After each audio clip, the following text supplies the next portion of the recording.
प्रिय छात्राओं, नमस्कार। कैसे हैं आप सब?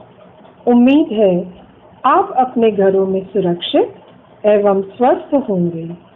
बच्चों, आज इतिहास इस विषय के अंतर्गत इतिहास के साधन इस पाठ का हम अध्ययन करने जा रहे हैं।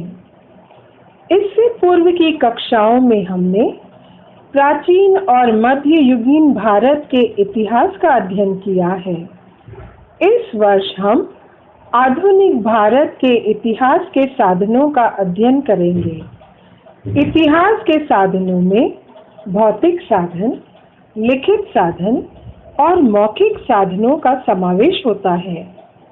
इसी भांति आधुनिक तकनीकी विज्ञान पर आधारित दृश्य, श्रव्य तथा दृश्य श्रव्य साधनों का भी समावेश होता है।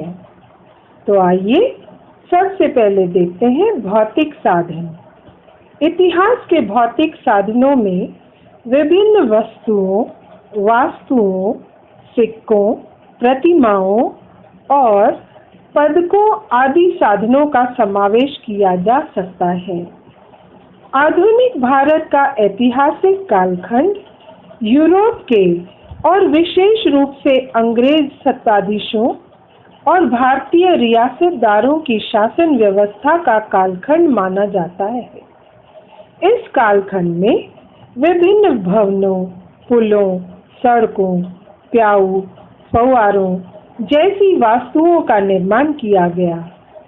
इन भवनों में प्रशासनिक कार्यालयों, अधिकारियों, नेताओं तथा क्रांतिकारियों के आवासों, रियासतदारों के रजवाड़ों, किलों, कारावासों जैसी इमारतों का समावेश होता है। इन वास्तुओं में अनेक भवन अथवा इमारतें आज अच्छी स्थिति में देखने को मिलती हैं। कुछ वास्तुएं राष्ट्रीय स्मारकों के रूप में घोषित की गई हैं, तो कुछ भवनों में संग्रहालय स्थापित किए गए हैं, जैसे अंडमान की सेल्युलर जेल। स्वतंत्रता पूर्व और स्वतंत्रता पश्चात समय में अनगिनत व्यक्तियों के स्मारकों का निर्माण प्रतिमाओं के रूप में किया गया।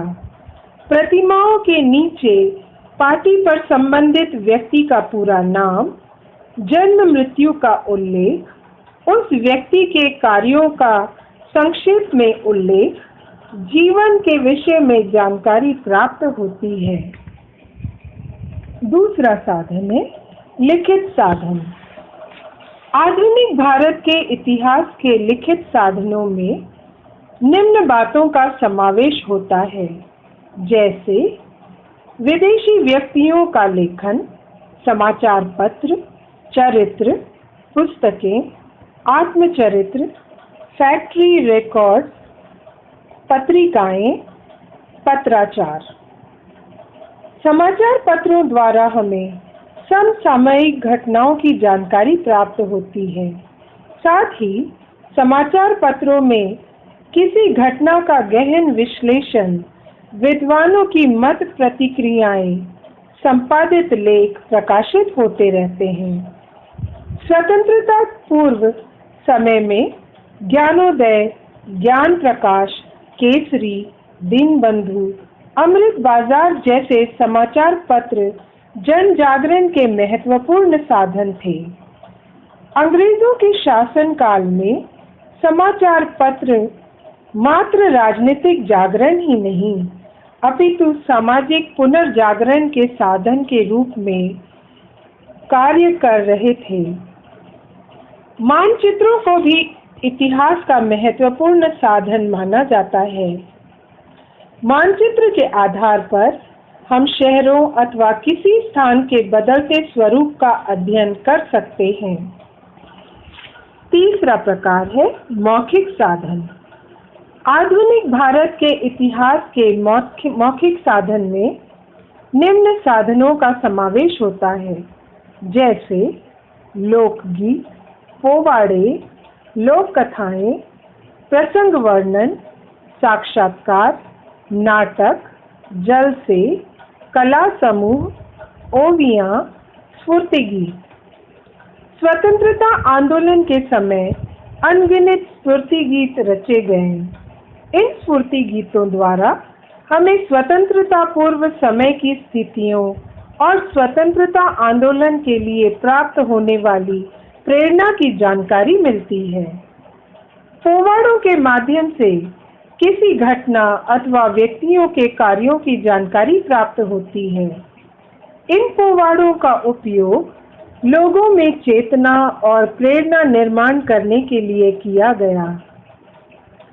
वर्तमान समय में तकनीकी विज्ञान के विकास के फलस्वरूप फोटोग्राफी, ध्वनि मुद्रण, फिल्म आदि कलाओं का विकास हुआ।